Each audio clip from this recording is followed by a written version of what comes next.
In this video, we are going to talk about path navigation.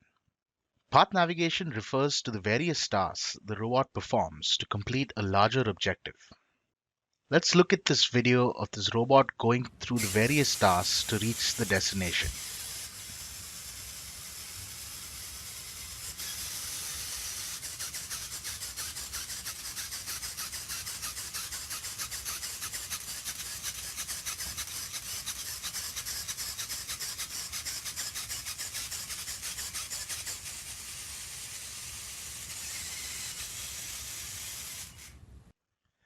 This was done using supervisory logic designed with stateflow. We have seen these algorithms individually in each of the previous videos. Our objective will be to bring all of this together in a single algorithm. In this video, we will focus on predefined path navigation. That is, we know exactly when to do what, and we simply must sequence these tasks to happen as a series of events. To understand path navigation, we will discuss the following. We have been talking about how to use simulation to design algorithms throughout this training. We will next look at how to create maps from pictures to help with designing full path navigation algorithms. We have already looked at how to do this for line following and obstacle detection applications. We will look at how to create a map for both applications combined. Then we will look at how to sequence the different tasks in path navigation. We will design this supervisory logic using stateflow. And finally, we have talked about different algorithms for each of these tasks. For example, dead reckoning can be implemented as an on-off or with a PID. PID lives in the Simulink environment. However, our supervisory logic is in stateflow. In the last section, we will see how to call these PID algorithms from within stateflow. First, let's talk about creating simulation maps for path navigation. In the real world, the robot travels over the path, and the different sensors, such as the encoder, line, and the ultrasonic sensors, return appropriate values. For the simulation, we will use a map that specifies the line values and the obstacle locations. We will use the app that is provided as part of the training called the Simulation Map Generator to combine map generation for line following and obstacle detection. Let's switch to MATLAB to see how to do this. In the current folder, we see a picture called Vex Path Navigation Map.png. Let's open this outside MATLAB to see that it is the path that we are trying to navigate. Note that this map is slightly different from the map used in the line following and obstacle detection videos. There is a block of black lines at the end of the line following that we will use to check for the end of the line condition. This can be any image of a path that you might be interested in bringing into the simulation. Our objective will be to generate a combined map for line following and obstacle detection. Let's use the simulation map generator. So let's go back into MATLAB, and under the apps tab, let's choose the simulation map generator option. The first step is to load a picture which can be used as a reference to create the map. So let's click on the load image button and choose the Vex Path Navigation Map.png file and hit open. This loads a preview of the map on the right hand side of the interface. Next, we need to specify the size of the map in meters, as we have done before. As you can recall, for our map, this value is 3 and 1.5 meters, respectively. Click away to enable the next option. Now we need to specify what kind of map we are trying to generate. Since you would like to use the map for both line following and obstacle detection, from the map options drop-down, let's choose the both option. As soon as you select the option, the preview changes to a black and white version of the original image. Let's proceed like the instructions in the line following video. So let's switch to the manual thresholding and change the level using the slider to see if you can get an image where the lines are black and everything else is white. Let's set the level to 100. Now we can see the lines. Now next, let's place obstacles on this map so that obstacles look black and everything else would look white. Like in the obstacle detection video, let's specify the number of obstacles. Now, since we have only one obstacle, let's specify this number as 1 and then hit the Place Obstacles button. This opens a new window with the original map picture. To place the obstacles, click and drag a rectangle over the image in the region of interest. So as you can see, the basket is here. So I'm going to click and drag a rectangle around it. Now double click inside the selected area. And now we can locate the obstacle in the map preview. Notice now that because we have selected the both option, our preview shows both the line following and the obstacle maps on top of each other. Once the preview looks acceptable, hit the Export Map button. Let's give it a valid name. So let's call this the Path Navigation Map. And let's hit Save. Now once the file is saved, we can see a success message come up here. Let's go back into MATLAB. Now let's drag the Path Navigation Map mat file that we just created into the command window. Now this loads the map for sim variable in the MATLAB workspace. Now like in the line following and obstacle detection videos, this can be used in our line and ultrasonic sensors and the robot simulator block of the training library. Let's go back to the presentation and do a small recap. To set up the full path navigation simulation, we began with the simulation map generator. We loaded an image of the map and then specified the track size. For the line following map, we then talked about tuning threshold values so that the line looks black and everything else looks white. For the obstacle detection map, we then talked about placing obstacles interactively so that the obstacles look like black rectangles on the map and everything else looks white. Finally, we exported the map to a mat file. We then loaded the mat file and saw the map for sim variable to be used for simulation. We can now specify this variable in the line and ultrasonic sensors and the robot simulator blocks. Now that we know how to set up the map for simulation, let's talk about how to sequence the various tasks in path navigation next. Let's revisit all the tasks involved in our path navigation example. In this first segment, let's call it A, the robot needs to travel in a straight line and then rotate. This can be achieved by the dead reckoning algorithms that we've developed for both distance and heading in the Controlling Robot Motion video and its exercise. Next, we have the segment B. This includes the line finding part where the robot is searching for the line and then the line following. We talked about this in the line following algorithms video. Next, we have segment C. This is all about reorienting the robot to the obstacle. This can also be achieved using the dead reckoning algorithm for distance and heading. And finally, we have segment D. This is all about obstacle detection, which we have talked about in the obstacle detection algorithms video. Given these statements, we can come up with a simple flowchart that shows the flow of logic from one segment to another. We start in segment A and then go through segments B, C, and D, and finally stop. Notice that in this video, we are not particularly interested in the specific logic in each of these segments. We have done that in detail in the previous videos. In this video, we will focus on how to bring all this logic together in a single supervisory logic using stateflow, given that we already have all this logic designed and tested in separate models. Let's switch to MATLAB to see how to do this. In MATLAB, let's open the model path navigation _logic _start. This model already has several blocks to start with. It has all the sensors, namely the encoder, the line and ultrasonic sensors. It also has the simulator block. These use the map for sim variable that we loaded like in the line following and obstacle detection videos. The model also has blocks that we have already talked about in previous videos, namely the motor and the lookup table blocks. In addition to these, we have our distance and heading calculation as a subsystem here. A subsystem is a collection of blocks that implements a functionality so that we can hide the details at the top level and make it easier to read the model. Look at the documentation links in the resources section to get more information about how to create subsystems. Let's go ahead and save this model as path navigation underscore logic.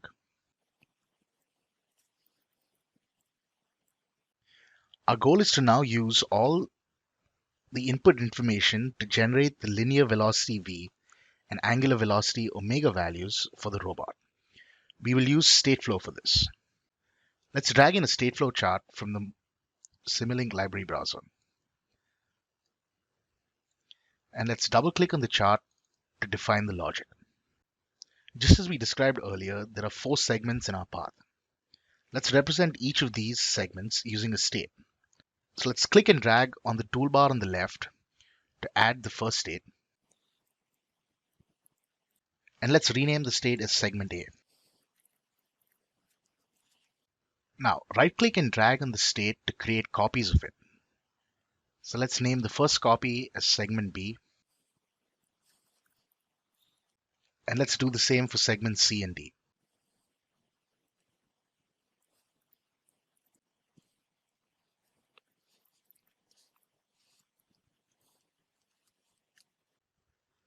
We also know that we will move from segment A to B to C to D. So let's specify the transitions. Now recall, to create a transition, you click on the edge of one state and drag it to the destination state.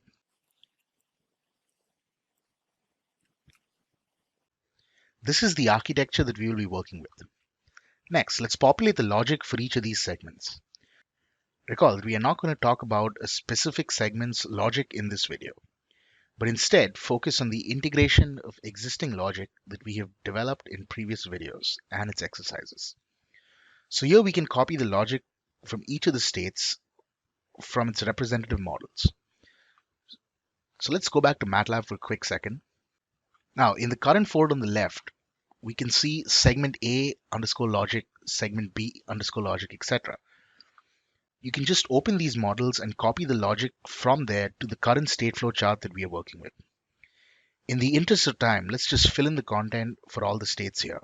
So now here we can see the contents of each segment. Now segment A, B, C, and D are called superstates since they contain smaller states inside them.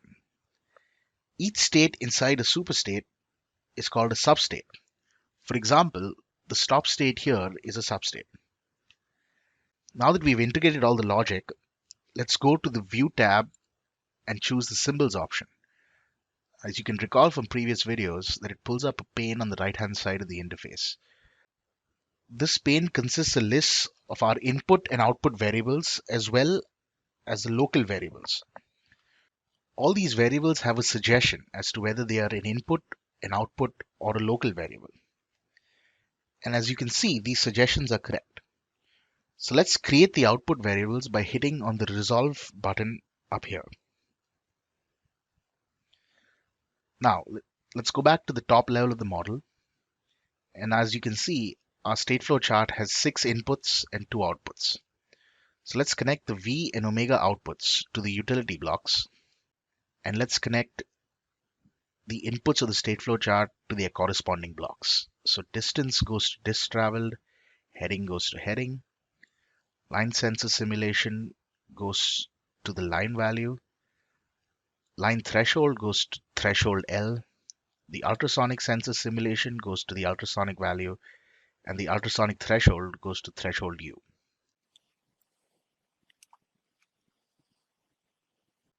Let's go back inside the chart so that we can monitor the logic. Now let's run the model.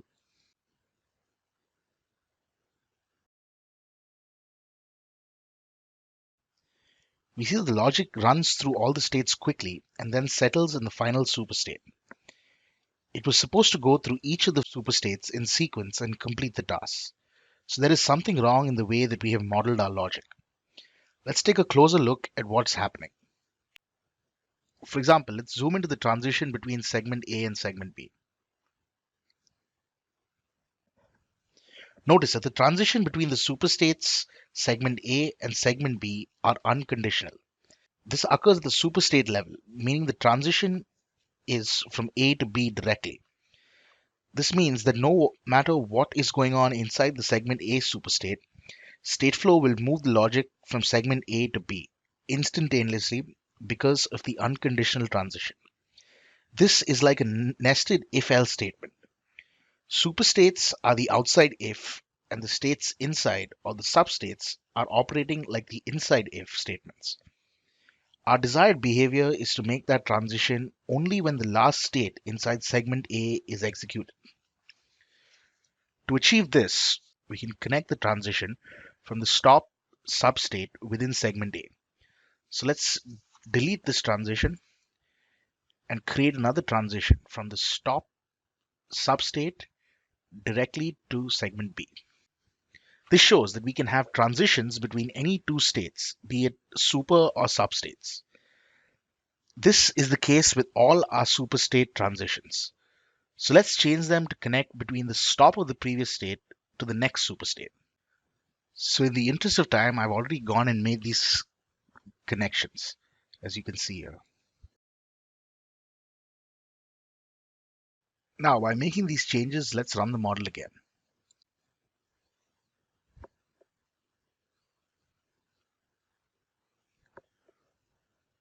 Now we see the robot is traversing through the different superstates and each of the substates within it. We have now successfully integrated our previous individual logics into a single supervisory controller using Stateflow.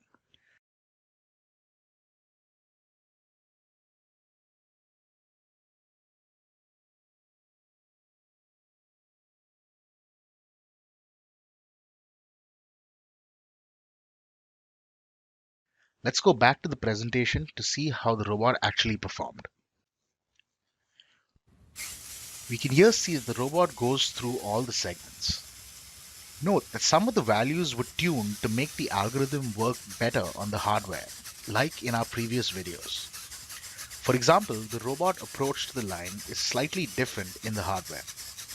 In any case, the crux of the path navigation and the integration steps is still the same.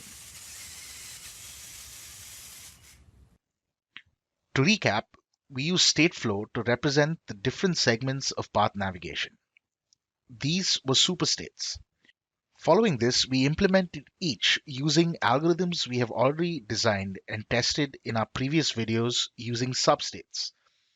And finally, we talked about adding appropriate transition conditions that will help us sequence the tasks. These transition conditions can cross boundaries. In other words, transitions can run between a substate and a superstate as well. Using this approach, we can design some very complex supervisory logic using Stateflow. We have achieved all that we set as objectives for the video in terms of predefined path navigation. However, one thing remains. Recall that we have discussed different types of algorithms for the many tasks that are involved in our path navigation in the previous videos. For example, both the dead reckoning algorithms, namely distance and heading, have a variation in on-off and PID-based control algorithms. We talked about them in the using PID controllers video. Similarly, we had two variations of algorithms for line following and obstacle detection as well. We just saw how to implement the logic-based on-off algorithms for all the tasks. Next, we will look at how to implement the PID-based algorithms. So let's switch to MATLAB. Let's open the path control underscore PID underscore start model from the current folder. Let's double click on the Stateflow chart to see the logic. And as you can see and recall from earlier, we have four segments. Segment A, B, C, and D. So let's go to segment A for a minute and take a look at it closely. Note that we are using a constant V value in the move forward state. Let's take a look at the PID distance control developed in the using PID controllers video. So let's go back into MATLAB and open the disk control underscore PI Simulink model. Now this is the PID controller that we built for distance control in video 2. Notice that we did not use any Stateflow charts here. The block takes in the error as the input and outputs a linear velocity v, as opposed to using a constant value. For us to be able to use the PID controller we designed here, we need to be able to call Simulink blocks from stateflow. Let's see how to do this. So let's go back to the earlier model that we were working with. To use the PID blocks or any Simulink blocks from stateflow charts, we will use something called Simulink functions. So let's go ahead and save this model as path navigation underscore PID. So on the left toolbar, locate the Simulink functions, and you can see where my pointer is right now. Let's click and drag a Simulink function into the interface. Now this is like a function in any other programming language. The first thing to do is to define the function. So let's edit the question mark. Now our function has one output v. So let's define our function as output v equals the function name. So let's call this discontrol. Now this can be any valid variable name. Look at the resources section for naming conventions. Now this will be followed by two inputs, that is namely a reference distance and the actual measured distance value. So let's specify them as distref and distval.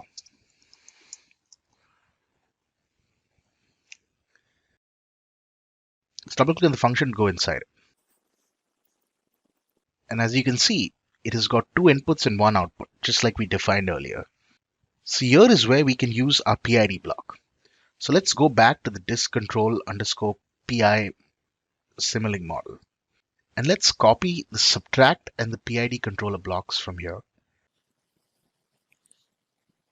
and add it to the model that we are working with.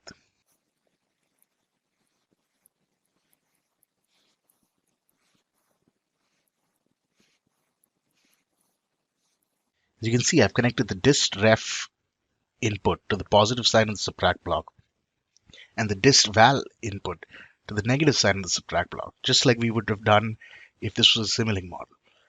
And since the PID controller outputs the V value, I connected that to the V output. So now we have set up the PID block to be used in our stateflow chart. Now next, we need to use this in stateflow. So let's go up one level in the model. Now notice that we are specifying a constant value in the move forward state. Instead, we will use the value from the function. To do this, replace the constant value by a call to the function. So in the move forward state, let's replace the 0.5 that we have set to V as dist control. Now notice that we need to also supply two input arguments to this function. So the first input argument to our function is the reference value. So let's specify this as a constant of 1.05, which is the distance that we want the robot to travel. And the second value was a measured distance. In our case, that's the input variable to the chart, and it is called distraveled. This function will return the output of the PID controller every time it is called. One thing to note is that currently we are running the controller function only once, and that is when we enter the state. This is because it is in the entry action. Instead, we need to run it continuously for as long as we are in the state. So let's add the during action to the move forward state as well, just like I'm doing right now. So now this takes care of the distance control. Let's do something similar for our heading control. Now notice in the rotate state, the omega value is set to a constant of -1. Now we can also use a PID controller here. And if you can recall, we can use the same PID controller that we developed in the exercises for the using PID controllers video. So let's go back to the toolbar on the left and drag in another Simulink function. Now this function outputs an omega value. So let's call the function omega equals head control. And we will have to pass in two input arguments as well. So let's name the input arguments as head ref and head val. Let's just resize the block here. Let's double click on the Simulink function to go inside the block. And as you can see, this is similar to the Simulink function that we set up earlier. Now let's go back into MATLAB for a second. And we can find the PID control that we were talking about in the head control underscore PI Simulink model right here. So let's open up that model and copy the subtract and the PID controller blocks again. And let's go back into the working model and paste it here. Now let's connect up the blocks like we did earlier. So the reference angle goes into the plus sign on the subtract block, and the actual value goes into the negative sign. And the output of the PID controller is the omega value. Let's go back up one level in the model to the state flow chart. Now remember that we can replace the constant omega value in the rotate state. So let's go and replace that with head control. And for our input arguments, we want to rotate the robot by negative 90 degrees. So the reference value is negative 90, and the measured value is an input to the chart, which is called heading. So let's add that in as well. So resize the block. Let's also make sure we are running this control every time we are in the state. So let's add the during action as well. And now let's run the model.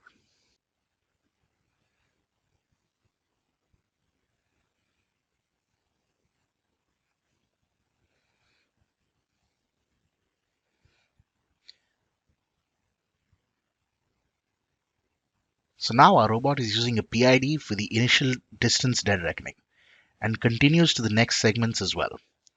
So let's stop the model. And let's go down to segment C. Notice that we are performing dead reckoning distance and heading control in segment C as well. We can call the functions we just created for this part of the logic as well. So we can create them once and reuse them anywhere that it is necessary. Our supervisory path navigation logic now uses the more accurate PID control for tighter control, while still using state flow to define the high level and supervisory path navigation. Like the distance and heading PID control, we can also replace the line following and obstacle detection algorithms with their PID variants if that is desired. Look at the exercises to see examples for this. Let's go back to the presentation to see how the actual robot performed. Once again, note that certain parameters in the logic would tune to work better on the hardware. For example, the approach to the line. We can see that the robot goes through all the segments and is using the PID for distance and heading control.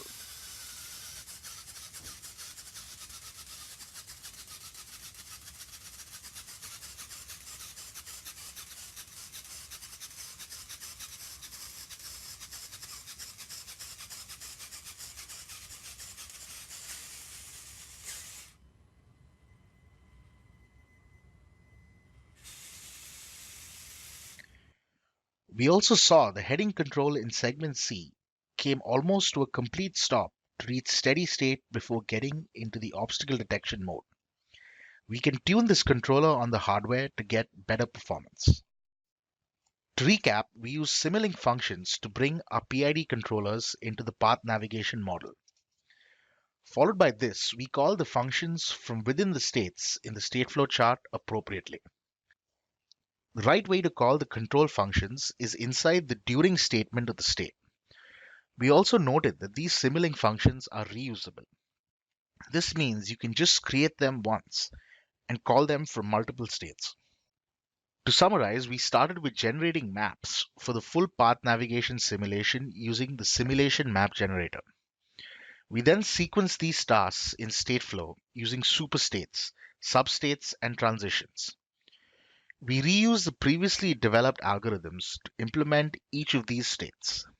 We then looked at how to implement the PID variant of our algorithm using Simulink functions.